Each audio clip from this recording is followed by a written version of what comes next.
मेरे भाई, उस शख्स ने क्या गुनाह किया, क्या कसूर है उनका? उनका कसूर इतना है कि जब देश में नफरतें सर चढ़ करके बोल रही थी तो उस शख्स ने कहा कि मैं भारत जोड़ने के लिए अपने पैर के छालों की परवाह किए बगैर 4000 किलोमीटर चलूंगा। यह कसूर है राहुल गांधी का। यह कसूर है राहुल गांधी का कि वह एक शहीद पिता के बेटे हैं। यह कसूर है उनका। यह कसूर है उनका कि उनकी दादी ने इस देश की मिट्टी के लिए अपने खून का एक एक कतरा कुर्बान कर दिया। यह कसूर है उनका। आज भारतीय जनता पार्टी के लोग हाउस में खड़े होकर के सदन शुरू होते ही 1 मिनट भी सदन नहीं शुरू हुआ रहता था और खड़े होकर के राहुल गांधी माफी मांगो के नारे शुरू कर देते थे। किस बात की माफी? क्योंकि वो भारत जोड़ रहे हैं, वो लोकतंत्र को बचाने की बात कर रहे हैं। अरे भाजपाइयों, माफी तो आपको मांगनी चाहिए। 15 लाख के झूठे जुमले के लिए माफी मांगो, बढ़ती हुई महंगाई के लिए माफी मांगो, अच्छे दिन के झूठे वादों के लिए माफी मांगो, लोकतंत्र को कुचलने के लिए माफी मांगो, महंगाई के खिलाफ माफी मांगो, 400 का सिलेंडर 1100 रुपए करने के लिए माफी मांगो, 58 रुपए का पेट्रोल 100 रुपए का करने के लिए माफी मांगो, हिंदू को मुसलमान से लड़ाने के लिए माफी मांगो, सिख को ईसाई से लड़ाने के लिए माफी मांगो। माफी तो तुम मांगो। और अगर तुम ये कहते हो कि राहुल गांधी ने विदेश में जाकर के भारत का अपमान किया, तो प्रधानमंत्री जी, मैं आपसे पूछना चाहता हूं कि जब दोहा में, शंघाई में, कैलिफोर्निया में, अमेरिका में खड़े होकर के आप कह रहे थे कि भारत तो सपेरों का देश है, भारत में पैदा होना तो पाप है, प्रधानमंत्री जी, माफी तो आपको मांगनी चाहिए। कहा गया है, सुना गया है, कोई न बोले। कहा गया है, सुना गया है, कोई न बोले। ज़बां दराजों को मशवरा है, कोई न बोले। अजीब लुकनत पसंद हाकिम से वास्ता है, अजीब लुकनत पसंद हाकिम से वास्ता है। जो चाहता है, जो सोचता है, कोई न बोले। हमारी दाईं तरफ इस सदी का सबसे बड़ा फकीर सोया हुआ है। मैं उनकी समाधि से बिल्कुल करीब खड़ा होकर के संकल्प सत्याग्रह में मेरी आंखों के सामने तपती दोपहरी में बड़ी तादाद में मौजूद कांग्रेस पार्टी के सिपाहियों को सलाम करता हूं। नवरात्रि चल रही है, रमजान चल रहा है, मैं रोजे की हालत में हूं। आप तमाम साथी ऐसे होंगे जिन्होंने नवरात्रि के व्रत रखे होंगे और इस पवित्र सप्ताह के बीच में हम खड़े हैं एक हाकिम की सनक के से उपजे हुए एक फैसले के खिलाफ। दोस्तों, भारत के लोकतंत्र के लिए एक मुश्किल लम्हा है ये। याद करिए, जब हाकिम की सनक की वजह से आप लाइनों में लग करके अपने पैसे बदलवाने के लिए बैंकों के साथियों से विनती कर रहे थे, चरौरी मिन्नत कर रहे थे, तब सबसे बड़ी आवाज बन के कौन बोल रहा था? राहुल गांधी। नतीजा क्या निकला? उनकी एसपीजी सुरक्षा वापस ले ली गई। याद करिए, जब गब्बर सिंह टैक्स लगा करके छोटे व्यापारियों को बर्बाद करने का सपना पाला था इस सरकार ने, तो सबसे मजबूत आवाज बन के कौन बोल रहा था? राहुल गांधी। नतीजा क्या निकला? हजारों करोड़ रुपए खर्च करके उनके पीछे ट्रोल आर्मी लगा दी गई। उनकी इमेज खराब करने के लिए जितने तरीके अपना सकती थी भारतीय जनता पार्टी, उसने अपनाया। याद करिए कि जब राफेल के मुद्दे पर, राफेल में हुई लूट के खिलाफ एक अकेला शख्स पूरे देश में खड़ा होकर के चौकीदार से पूछ रहा था कि आपकी चौकीदारी का सवाल है, बताइए सच्चाई क्या है, तब उनके पीछे 55 घंटे उन्हें ईडी के ऑफिस में बिठा करके पूछताछ की गई। मेरे भाई, उस शख्स ने क्या गुनाह किया, क्या कसूर है उनका?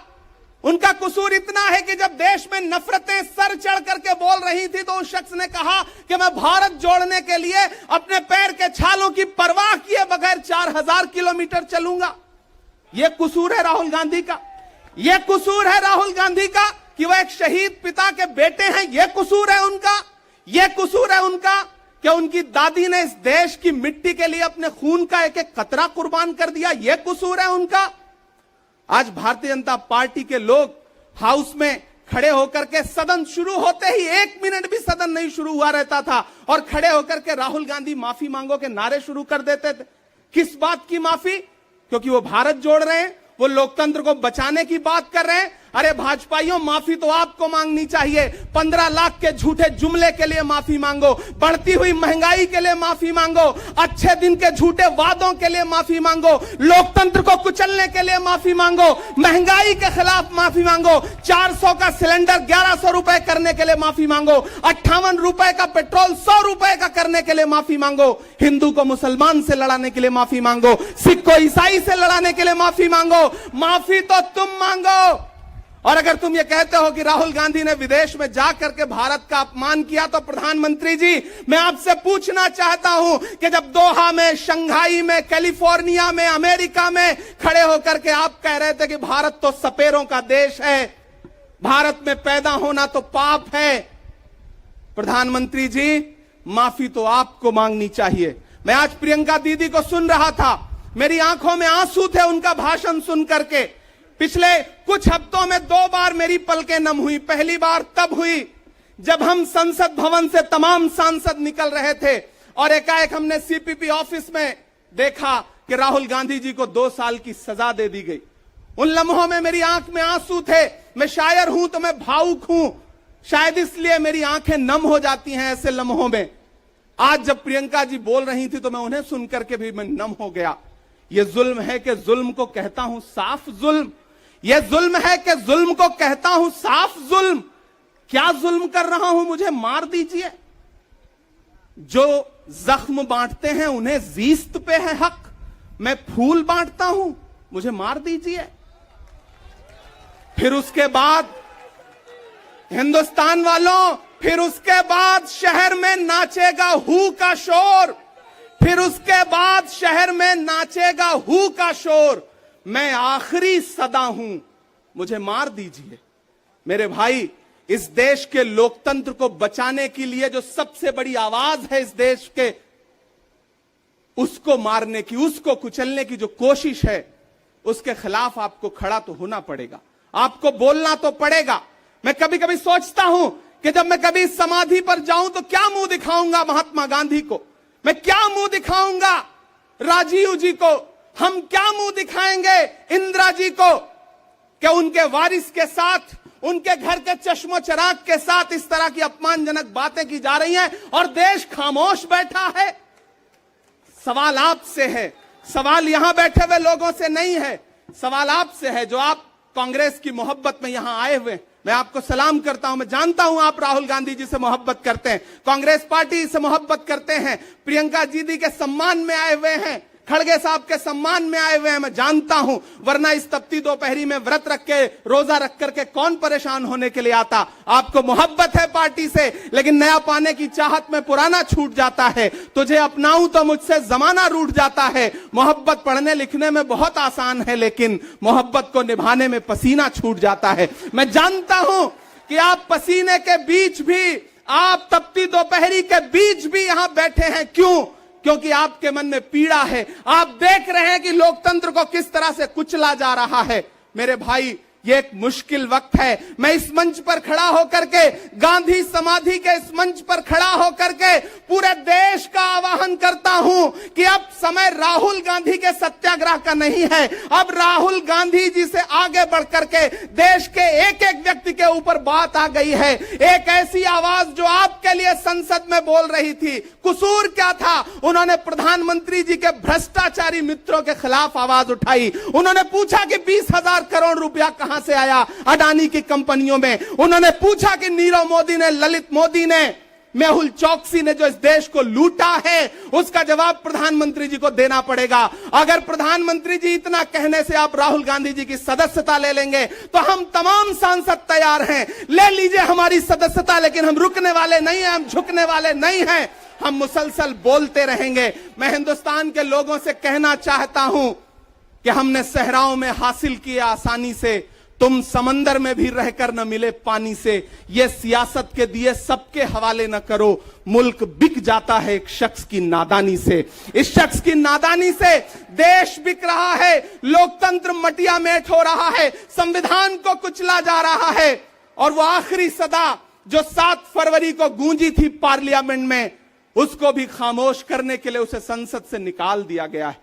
मैं देश से कहना चाहता हूं कि उन्होंने राहुल गांधी जी को संसद से निकाल दिया है। देश सुने इस बात को कि नरेंद्र मोदी जी और उनकी सरकार ने साम दाम दंड भेद इस्तेमाल करके राहुल गांधी को संसद से निकाल दिया है। अब देश के ऊपर फैसला है, उन्होंने संसद से निकाला है। देश के लोगों, राहुल गांधी को अपने दिल में रखो, अपने दिल में बिठाओ, निकलो पूरे देश में, करो सत्याग्रह। देखते हैं इस हुकूमत की तानाशाही में कितनी ताकत है। अगर कांग्रेस का एक एक कार्यकर्ता जो अपने घरों पर कहीं बैठा हुआ है, मैं उससे भी आह्वान कर रहा हूं कि राहुल गांधी से बढ़कर के ये मसला इस देश के लोकतंत्र तक आ गया है, इसे बचाइए। और राहुल जी शायद अपने घर पर होंगे, यहां हम हजारों की तादाद में उनको समर्थन देने के लिए जुटे हैं।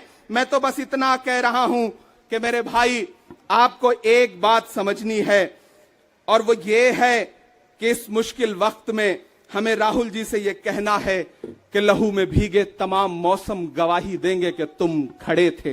एक आखिरी नज्म सुना करके मैं आपसे विदा लूंगा कि लहू में भीगे तमाम मौसम गवाही देंगे कि तुम खड़े थे। शहर का सूरज गवाही देगा कि जब अंधेरों की कोख से निकलने वाले ये सोचते थे कि कोई जुगनू बचा नहीं है, तो तुम खड़े थे, तुम खड़े थे।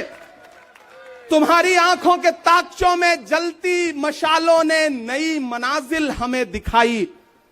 तुम्हारे भाई, तुम्हारी बहनें, तुम्हारी माएं, तुम्हारी मिट्टी का जर्रा जर्रा गवाही देगा कि तुम खड़े थे। हमारी धरती के जिस्म से जब हवस के मारे ये सोचते थे कि सियाह जोंकों की तरह चिमटे, तो तुम खड़े थे।